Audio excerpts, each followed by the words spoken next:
నాగచైతన్య, సాయి పల్లవి, చందు మొండేటి దర్శకత్వంలో నాగచైతన్య, సాయి పల్లవి జోడీగా నటించిన చిత్రం తండేల్.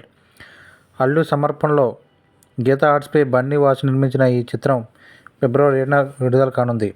దేవిశ్రీ ప్రసాద్ సంగీతం అందించిన ఈ చిత్రం నుంచి ఐలెస్సో ఐలెస్సో నీవైపే తెరచాపని తిప్పేస్తా అంటూ సాగే మూడో పాటను గురువారం రిలీజ్ చేశారు.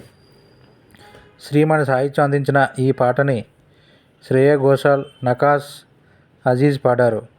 Most awaited love and action ఎంటర్టైనర్గా రూపొందించిన చిత్రం తండేల్. ఈ సినిమా నుంచి ఇప్పటికే విడుదలైన బుజ్జితల్లి, నమో నమో శివాయ పాటలకు అద్భుతమైన స్పందన వచ్చింది. వండర్ఫుల్ మెలోడీస్ని కంపోజ్ చేయడంలో మాస్టర్ అయిన దేవిశ్రీ ప్రసాద్ తాజాగా ఐలెస్సో ఐలెస్సో అంటూ సాగే మరొక లవ్ మెలోడీని కంపోజ్ చేశారు అని చిత్ర యూనిట్ పేర్కొంది.